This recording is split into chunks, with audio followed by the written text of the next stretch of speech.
Yeah, I mean, I was able to watch the game a little bit more in depth when it came to film. It wasn't. I don't know if I'd actually say it was my worst. There were certain things like big time critical errors is what I would say is kind of what made me feel like that. But moving forward, it was more like how can I focus on taking care of the ball like I have all year and kind of getting better in that aspect, especially this next game. They've got a good defense. They like to take the ball away, and so that was an aspect for sure that I focused in. So was it one of those situations where it's not as bad as it seems in the moment? Yeah, I mean, they always say it's never as good as it is, and it's never as bad as it is. So. When you look at the number of people that ended up with the ball, I think 3 people caught passes versus like the last 4 weeks, there have been like 9 in every game. Anything that, as you look back on that, of how it only ended up with so few people's hands? Yeah, I mean, not anything specific, but I did notice that it was kind of interesting to me too, but it wasn't anything really specific. Your legs, how much do you think that's underrated in terms of part of your game, and how, whether it's extending plays on your own or designed runs, like do you think that's something you can continue to utilize? Yeah, 100%. I think I've noticed that, especially in the last couple of games of making more plays when it comes to using my feet. It's not something I like in the first thought of myself of like, I'm going to go run and make this play now, but it's instinct-wise and kind of stepping up and seeing lanes, and it's been a big deal, and I've enjoyed it. It's fun for me. I know, I mean, Dirk's not going to call 10 QB runs, but do you think that is something that maybe you guys, whether it's an option here or there, or just some things where you can kind of tap into that a little more, you think? Or? Yeah, I mean, yes and no.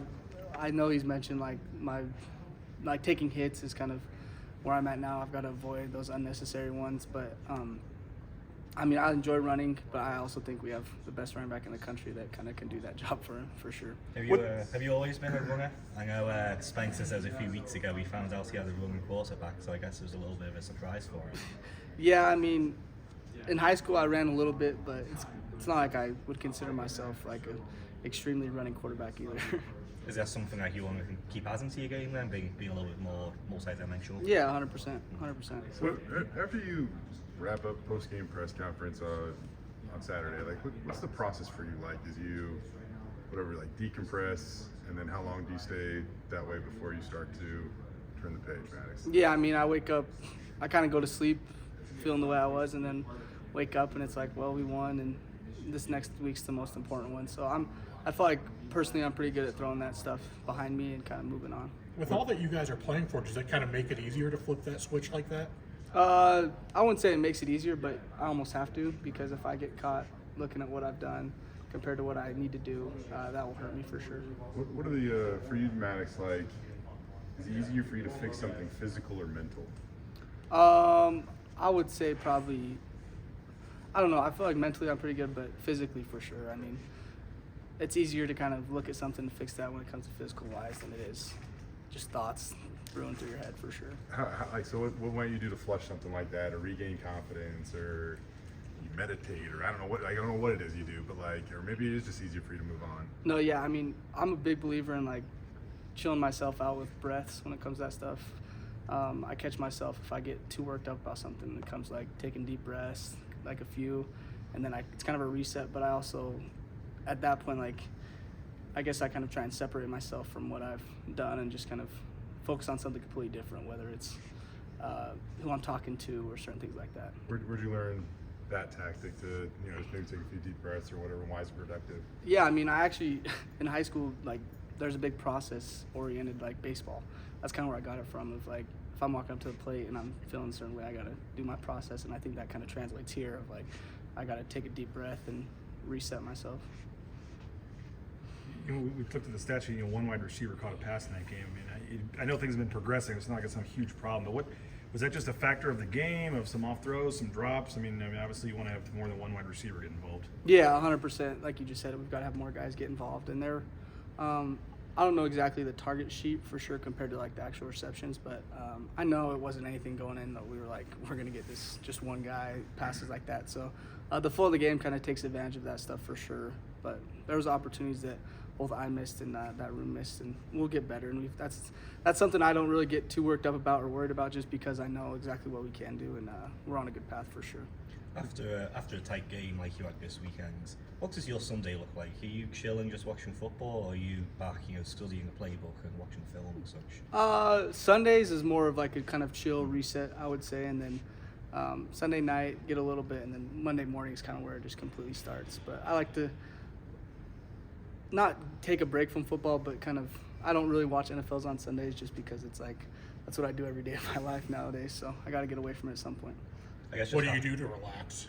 I seriously just lay in my bed and phone, some movies, just stuff like that. Doom scroll. You BYU soccer fan at all? I am a BYU soccer fan. Yep, my girlfriend plays BYU soccer, so I've got to be a BYU soccer fan.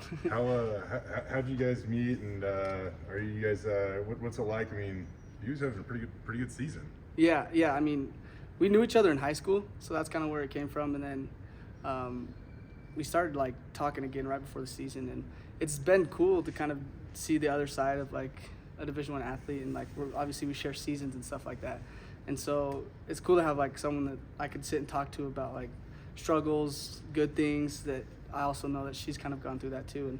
And it's fun to watch her. That's one of my favorite things is like sitting there and being able to like watch her and support her. I've never been a soccer fan like that, and so it's fun now for me. How do you get to go to many games, or she come to many games, or how's that work? Because you guys are both playing. Yeah. I think maybe a bye week or something. Or what? Yeah, I was able for the bye week, both of the bye weeks that we had. It turned out so luckily that she was home both of those times, so I got to watch both those games. And then she's actually a trooper when it comes to like supporting. I think she's been at every home game except for one, because they have Sundays off, and so like she'll come up Saturdays after practice and make it just in time for the game, and then head back Sunday night for Monday practice. So she's a trooper when it comes to that stuff, and I appreciate that for sure. What position does she play? She a contributor on that team? Yeah, she's a midfielder. She's a baller. I feel like midfield and quarterback kind of similar, it's controlling the game. Do you guys talk about that aspect of things? Not really, but it is cool. Like we'll talk about. It's interesting. Like I said, I've never really talked about the other side of like athletics, more of like soccer to football kind of thing. But there are very similarities, and there's a lot of differences that it kind of amaze me for sure. Cool. They're like a top 10 seed at the tournament, aren't they, or something like that? Yeah, I think they got like the 7th seed in their bracket. So I mean, I know you kind of hit on it there, but like the pressures of playing for good teams, is that something you guys can talk about or relate to each other? yeah, we do talk about it for sure, and it's kind of cool of like how we always talk about it, like because we, like I said, we knew each other in junior high school, and how like we always look back at like these big dreams that we had for ourselves and kind of how we're living it, and together talking through it is cool for sure. Just to be clear though, just BYU soccer. Yeah, just BYU soccer. BYU, it's almost number 8 on BYU soccer. That's about it. What do you see from San Jose State's defense? I think second in the nation in picks. Yeah, they're extremely good. Honestly, their defense keeps them in games a lot of the time too. Like you mentioned, they're second in the nation when it comes to interceptions. They play a lot of drop 8 stuff, and that stuff's difficult because it obviously shortened windows. But there's ways to get through that. And like I said, they fly around. There's a lot of you see on tape, those guys literally will just throw their bodies, and they like to be physical and get after it. They're really good defense, and we're up for a challenge, but our offense has a lot of confidence and stuff like that. So I'm excited for it. Where do they get most of their interceptions, or how have they got them? Yeah, I mean, a lot of them come from like just being in the right spot at the right time. Quarterbacks make some iffy decisions for sure when it comes to that aspect too. Kind of a different atmosphere with no fans on the side you guys are going to be on. Do you have to bring your own energy or make your own energy, or how do you kind of combat that? Yeah, we talked about that. It's kind of like a bring your own juice game. Like we got to go in there and kind of get after it. Basically, like from the very time, like the very beginning of when we get there, we got to bring our own juice and kind of make that stable throughout the game. I think it was you after the game that said like teams are playing you with nothing to lose, and you look at this week and you got Wyoming, Oregon State. I mean, what's that aspect like of it where you guys are playing for so much and these teams would love nothing more down the stretch here to kind of spoil your season? Yeah, I mean, like you said, those teams, that's something they like look forward to, and realistically they've got nothing to lose at this point. Like they're just playing to play and basically trying to ruin our like what we've got going. And so I don't think it kind of gets to our guys' head as much as most people think. I think that we kind of are really good when it comes to just approaching the week, as it's like just the next one and it's another game that we've got to play. And teams are trying to destroy us, but I think our team's pretty good about what we have our like goals set on and how we accomplish that weekly. But maybe kind of like Nevada, I guess you're going to see maybe a different team in person than on paper, or what the matchup might say maybe. Yeah, 100%. I mean, Coach D kind of mentions it. You go watch, like if you were to look at Nevada's game versus Colorado State when Colorado State kind of got out, you're not going to get that Nevada compared to what we got on Saturday. And I think that goes for every team that we play the rest of the season. Like we can't go watch games that they kind of get smacked because we're going to get something completely better than that. Feels like one of your best skills is the ability not to get sacked. Is that a developed skill? Like, how would you teach another quarterback how to not get sacked? Yeah, I mean, I think that kind of comes from knowing and understanding your worries and your issues, I guess, when it comes to protection-wise, but also understanding like the feeling and instinctuality of like being in the position where guys are coming from helps for sure too. But our O-line's pretty great, and I'm extremely lucky to be in the position I am because those guys protect me like no other. We jumped in late, so I'm not sure if this question was asked, but not so much last week, but just like, go back to day one and how much you've grown as a football player, and maybe a two-part question. How much do you feel like you've grown as a leader as well? Yeah, I mean, 100%. I think when it comes to football player, there are certain things in my game that I feel like have kind of raised, but I also think that comes from the confidence I've been able to build and the guys have been able to instill in me.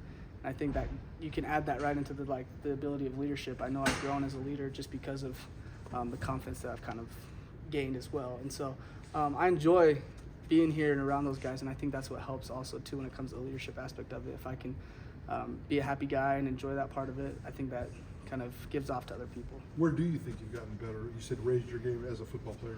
Yeah, I mean, I think the operation-wise has kind of come cleaner a little bit. Experience is a big thing in this level, and so I think that is 100%. Like, playing multiple games is where I've been able to get better. I think throwing the ball and understanding, like, where I just mentioned, like, the whole sack thing, that's a big deal to me, and I take pride in. And those guys protect me, but knowing where my issues are for sure. With all the craziness of last year, in and out and everything, just to be the guy this year and be the starting quarterback for a top 15 team heading towards the playoff, just how much fun are you having right now? Yeah, I mean, it's awesome, and like I just said, it's a blessing to be in the position that I'm in, and with the guys, that's the best part. That's honestly the main reason I play football is because of my teammates and the ability that they have to like bring me as much joy as I feel like I can give them. And so the position we're in is awesome, but I think it's just more so every day I get to come in and hang out with buddies. Is the chip on your shoulder bigger or smaller since you won the job? I feel like it's bigger. I don't think I'd ever lose that chip just because of the way I was raised and grown up to be. And I mean, honestly, that's something that I take pride in, of never being completely satisfied or complacent. And so striving for the best player I can be, not only for myself, but for my teammates too.